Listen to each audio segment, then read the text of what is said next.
Hi everyone, we're Team Green and we are discussing concepts of network security. I am Shalini Tiwari. I'm Samantha Cheese-Thompson. And I'm Dan Kaskavich. Okay, so some of the core questions asked regarding network security. What is network security and how was it invented?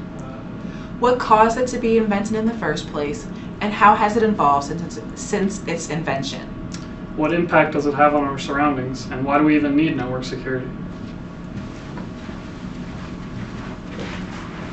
So our objective in this chapter is to define network security, the reasoning behind its existence, and how it helps technology today, as well as our businesses. So the origins of computer networking sprouted out of Advanced Research Project Agency, ARPA.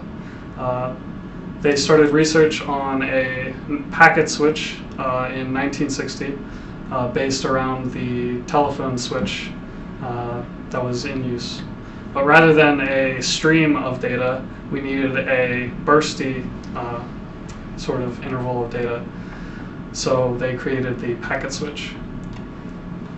ARPANET created and installed a packet switch in UCLA in 1969. And by the end of the 1970s, 13 switches were in place in many various locations around the United States in research institutions. And as ARPANET grew, more networks started using the packet switch technology that was created to create their own networks. And these networks meshed together with ARPANET to create a network of networks, which is the internet we know as today. By the end of the 80s, computers were also available much more commercially, so you could find them in many businesses and homes. Once this took off, hacking began. As computer hobbyists began tinkering with computers more, they began to find vulnerabilities in their systems and networks, and they created malware which exploited these vulnerabilities. Viruses and worms would use malware to exploit computers all around the networks, which caused huge problems and damages. This led to the Computer Fraud and Abuse Act of 1986. This stated that you could not access a computer without the authorization to do so, and this was aimed at mitigating damages dealt by these viruses and worms. Okay, so network security and its impact. Creation of the internet. Though the creation of the internet is probably deemed as one of the biggest movements in history, its concept has always been flawed. The internet was created with the mutual trust amongst the creators and the limited amount of users, but no one had ever thought that privacy would become such an issue today. So what is network security? Network security is used in reference to the protection of the usability, the reliability, the integrity, and the safety of one's data. Ranging from hardware to software, network security is visible in various forms, such as firewall and intrusion prevention systems, and then virtual private networks. What kind of threats are imposed? Well, many malicious threats include viruses, worms, Trojan horses, spyware, hacker attacks, and others that we learned about in class. What kind of penalties could these attacks make us suffer through? Some of these penalties are measured financially, others are in forms of reputation or even death, as many people have committed suicide with loss of competition and such. Data breaches and loss of service are two of the most common and damaging consequences. Data breaching occurs when attackers hack confidential data belonging to a person or an organization for competitive use.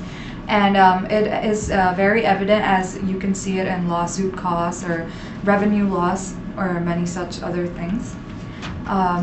Denial of service attacks is the other one.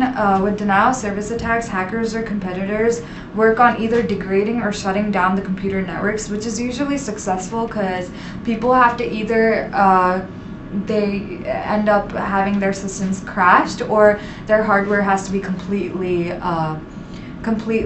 replaced. That would be it for this section.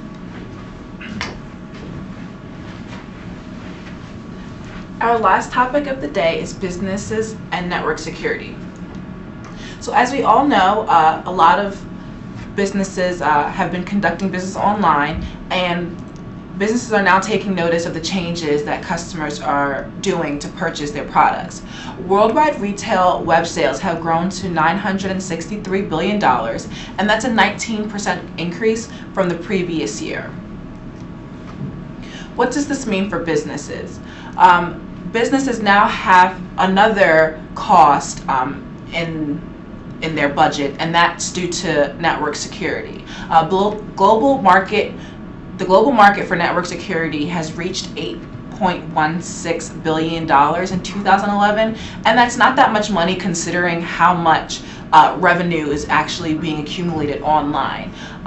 This is due to changes in technology.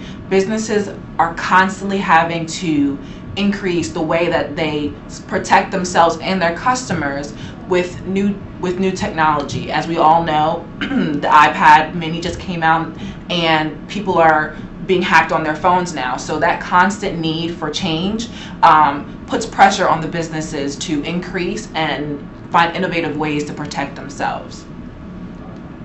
The responsibility of the businesses, like I said before, is to protect themselves and protect their customers. Things like trading secrets and patents and financial information are very precious to businesses. If something like trading secrets or a patent information got out, their competitors could easily take that information. Although it's illegal, they could use that against them and get a leg up on the competition. Financial information. If a company is private and their financial revenues and budgets gets out, that could also be detrimental to that company and their stock.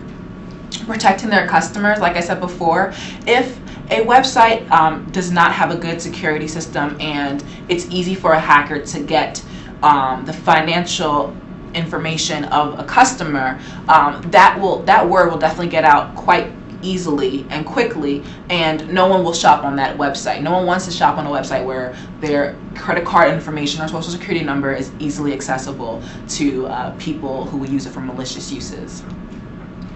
Trends in network security. As we all know, cloud services have become very popular, but what's not popular is security within the cloud and their services. So companies are definitely looking to increase and ramp up their security within cloud services, individual packet investigation, as well as security and operational technology. A lot of people don't think about this, but within a warehouse, the machinery and the computers that are used are generally on a company's database or server. If someone were to hack into that, that could definitely affect the production of that warehouse for an entire day, a week, or however long it takes for that company to fix the issue. So looking to protect a server for a company is very important for these businesses. That is the end of our presentation. Are there any questions?